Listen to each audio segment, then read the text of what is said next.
कलाहांडी रे इंद्रावती केनाल पानी पई तातिले चासी धर्मगढ़ निकटस्थ बाम केनाल राजमोटर गेट रे देखा देइछि उत्तेजना तळमुंड को पानी न छाड़बारु तातिले चासी मोटर रु चिलचिला सब माइनर केनाल पानी पई उत्तेजना देखा मिली तुरंत पानी न छाड़िले जोरदार आंदोलन चेतावनी देइछंती चासी आंदोलनरत चासी को बुझाशा कला पुलिस जोपरि आपरे घटना सामना को आसीछि पानी न पाइबारु चासी माने हंतसंत होइछंती इंद्रावती केनाल रु पानी आसुनी पानी पाई तातिछंती चासी धर्मगढ़ निकटस्थ बाम केनाल राजमोटर गेट रे देखा देइछि उत्तेजना तुरंत पानी न छाड़िले जोरदार आंदोलन चेतावनी देइछंती आंदोलनरत चासी को बुझाशा करिछि पुलिस तळमुंड को पानी न छाड़बारु चासी भितर उत्तेजना नजर को आसी सहयोगी अंशुमान पात्र अच्छा अवस्था फोन लाइन रे अंशुमान वर्तमान प्रशासन किछि आलोचना माध्यम किछि निष्कर्ष बाहर कलानी कि चासी जमी को किपरि पानी जाई परिबो हम एक मास सरकार को जो पानी नहीं दे बोल हम सरकार नहीं गतकाली पाखापाखि 11:15 राति समय जदि कहबा कि उत्तेजना मूलक परिस्थिति सृष्टि होइतिला कलाहांडी जो इंद्रावती बाम केनाल रही से बाम केनाल मध्य विभिन्न गेट रही है से जो गेट मध्य गोटे रही राजमोटर गेट तार गोटे अन्यतम गेट तो सही गेट रे गत काली चाषी मैंने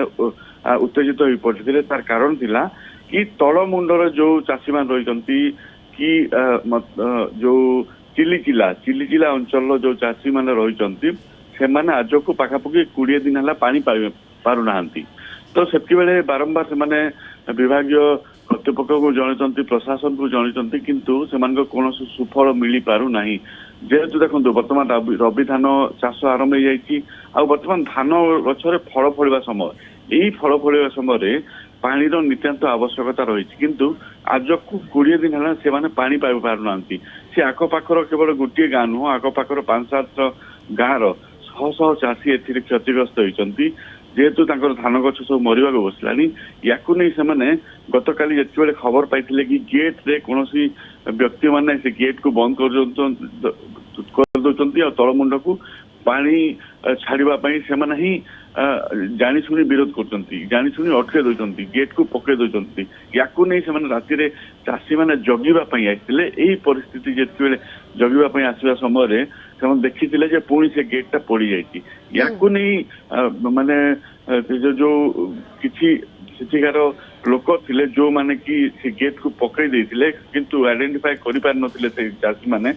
फल से उत्तेजना मूलक परिस्थिति सृष्टि होता परिस्थिति एमती होता कि राति 11टार धर्मगढ़ पुलिस से पहुंची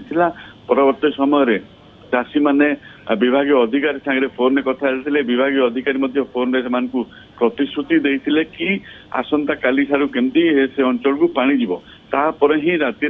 माने उत्तेजना जो लगी रही शांत पड़ता किंतु गुरुत्वपूर्ण कथा है चाषी मैंने गेट सम्मुखें राति 11टार बसिकी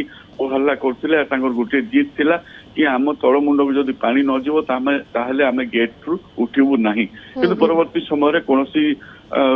क्रम जब कहवा कि परिस्थिति शांत होता जेहेतु इंद्रावती विभाग पक्ष चाषी को बिल्कुल पुलिस और अन्य पक्षरे विभाग तरफ चेष्टा करागला चाषी आलोचना माध्यम निष्कर्ष बाहर करने सफल होती धन्यवाद अंशुमान सविशेष सूचना।